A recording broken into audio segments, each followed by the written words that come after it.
Janabheri news కి స్వాగతం. పలమనేరు మండలం కేటిల్ ఫారం ఎంఎస్సిఎస్ స్కూల్ వద్ద పలమనేరు వైపుకు వస్తున్న ఆర్టీసీ బస్సును వెనక నుంచి కారు ఢీకొన్న ఘటనలో నలుగురికి తీవ్ర గాయాలు. ఏరియా ప్రభుత్వ ఆసుపత్రికి వైద్యులు తెలిపిన సమాచారం మేరకు తమిళనాడు హోసూరు నుండి తిరుమలకు వెడుతున్న కారు కేటల్ ఫారం వద్ద బస్సును ఢీకొంది. ఈ ఘటనలో కారులో ప్రయాణిస్తున్న మంజునాథ్, శరత్, ఆనందరాజ్, మంజు అనే నలుగురికి తీవ్ర రక్త గాయాలయ్యాయి. ప్రస్తుతం వారికి ప్రథమ చికిత్స అందిస్తున్నారు.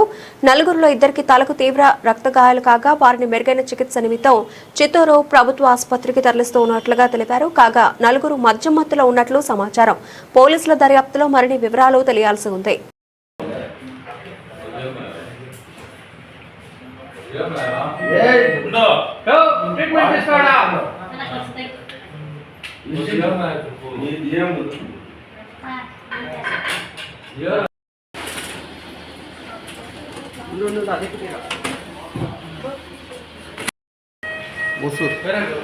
இப்படி எங்கே போயிட்டு இருந்தாங்க?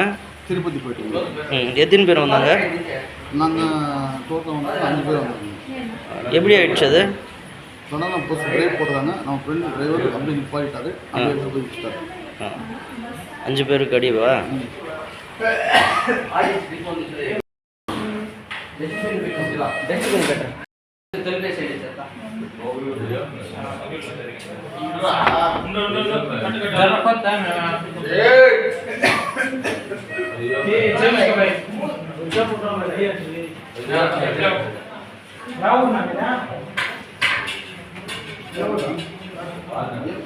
నమస్తే అండి. Area hospital, government area hospital Palamaner, doctor Sandeep మాట్లాడుతున్నాను.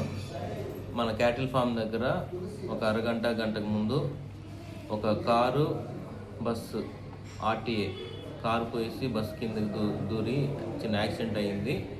యాక్సిడెంట్లో కారులో డ్రైవ్ చేస్తున్న వాళ్ళందరూ కూడా ఆల్కహాల్ తీసుకొని వాళ్ళంతా వెళ్తూ ఉండగా ఈ ప్రమాదం జరిగిందని వార్త. ఇంకా ఈ ప్రమాదం జరిగిన నలుగురిలో ఇద్దరికి హెడ్ ఇంజరీ ఉంది. వారిని చూసి అవసరమైతే చిత్తూరుకి రెఫర్ చేస్తాము. ఇక్కడ ఉన్న వైద్యం ఇస్తున్నాము. ప్రస్తుతానికి వాళ్ళ బీపీ కొంచెం స్టేబుల్గానే ఉంది. అవసరమైతే చిత్తూరు హాస్పిటల్కి రెఫర్ చేస్తాము. క్యాటిల్ ఫామ్ దగ్గర జరిగిందనేది వార్త. ఇంకా వివరాలు తెలియాల్సి ఉన్నది. సార్, వాళ్ళు నలుగురు డ్రంక్ చేస్తున్నారా? అది ఇంకా తెలియాలి.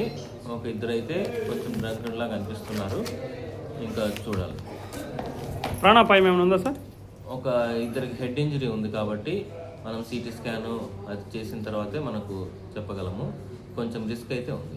సార్, వాళ్ళు ఏ ఊరు వాళ్ళు, ఎక్కడ, వాళ్ళ పేర్లు ఏమైనా ఐడియా ఉంది? ఇంకా తెలియాల్సింది. 108 వాళ్ళు వెళ్ళి తీసుకొని వచ్చారు. ఇంకా వాళ్ళ బంధువులు కానీ సమీపస్తులు ఎవరు రాలేదు.